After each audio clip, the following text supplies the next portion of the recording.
국회가 시작되었습니다. 그런데 정부 여당이 보이콧하고 나섰습니다.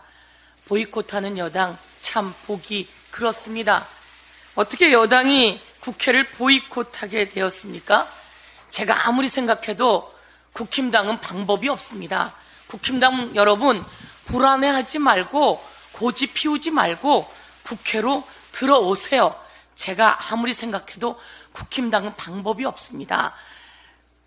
총선 민심이 만들어준 그 의석 배분대로 국회 배분하고 들어와서 일하세요.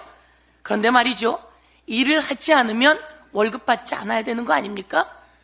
국힘당이 대놓고 일하지 않겠다고, 들어오지 않겠다고 하니까 국민 여러분, 이번을 계기로 무노동 무임금 한번 가봅시다. 국힘당 여러분 모두 다 세비 반납하거나 아니면 아무리 생각해도 방법이 없어요. 박찬대 원내대표는 그대로 갈 거고요. 그리고 이재명 대표도 그대로 가자고 최고위에서 매번 이야기합니다. 제 옆에 있는 정청래 법사위원장 어디 바늘 하나 들어가겠습니까? 국힘당 여러분 방법이 없어요. 저보고 들어오고 싶다고 뒤에서 얘기하지 말고 밖에다 이야기하세요. 그리고 들어와서 일하십시오. 불안할 텐데 제가 오늘 공개적으로 제안합니다. 두 번째, 모두 이야기했습니다. 김건희 여사의 명품백 수수, 대한민국이 깜짝 놀랐습니다.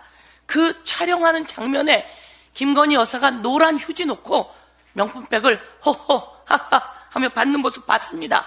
대한민국이 깜짝 놀랐습니다. 아니, 그렇게 돈이 많으면서 남편이 검찰총장까지 하고 그리고 대통령까지 하는 사람이 왜 그런 걸 받지? 라고 온 국민이 뒷이야기를 했습니다. 그런데 이거 청탁 있지 않았습니까? 청탁 있었고, 그리고 비싼 백 받았고요. 그리고 비싼 화장품도 받았고요. 그리고 그 주변에 질비하게 서 있던 사람들이 뇌물 내놓으려고 줄줄이 서 있었습니다. 이거 철저히 조사해야 하는 거 아닙니까? 그리고 대통령은 공직자로 그 명품백 받은 거 알았는지, 그리고 신고했는지 다 조사해야 되는 거 아닙니까? 그런데 권익위가 이것을 딱 72초 브리핑했습니다. 그리고 언론이 다 마감 직전인 5시 반에 왔어요. 정말 황당하지 않습니까? 도둑 브리핑한 권익위 그대로 둬야 되겠습니까? 권익위 위원장은 윤석열 대통령하고 79학번 서울대 법학과 동기랍니다. 이거 재척 사유 아닙니까, 여러분? 그런데도 뻔뻔스럽게 나와서 72초 동안 브리핑을 하면서 아무 문제 없습니다 라고 하고 기자 질문도 안 받고 도망을 갑니까? 도둑 브리핑 그렇게 하는 겁니까? 이제 국민 여러분, 번역이 모두 다 바꿔버립시다. 교체해버립시다. 이제 다 바꿔야 될 시점이 왔습니다. 제가 오늘 너무 슬픈 이야기를 하겠습니다. 자영업자들이 악소리가 납니다. 자영업자들이 악소리가 나고요. 그 화려했던 신촌 거리에 30여 개 가게가 있었는데요. 반이 텅 비었습니다. 임대한다고 내놔도 들어오는 사람이 없습니다. 공실 상가들이 늘어섰고요. 신축 오피스텔은 사람이 들어오질 않는다고 합니다.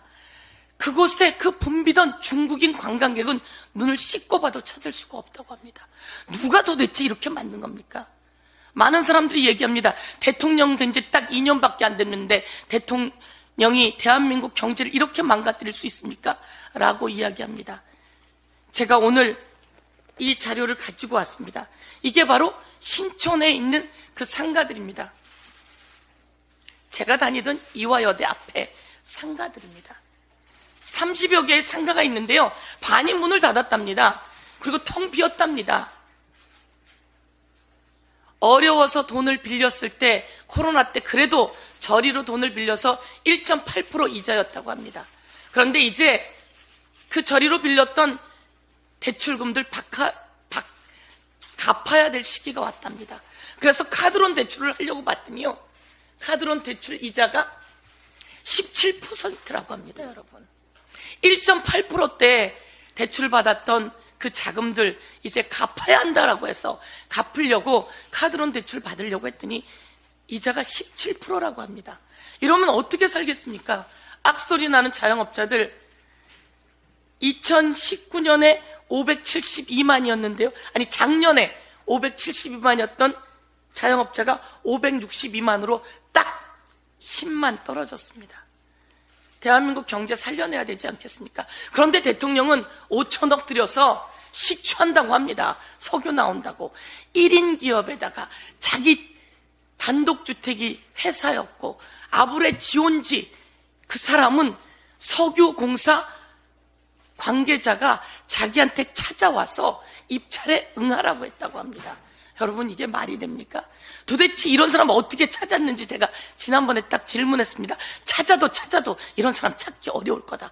근데 이 사람이 이야기를 합니다. KBS에서 내 집에 찾아와서 입찰에 응하라고 했다고 합니다.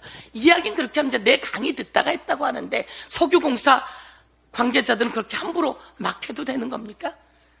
모든 비밀이 자꾸 드러나고 있습니다. 냄새가 진동합니다.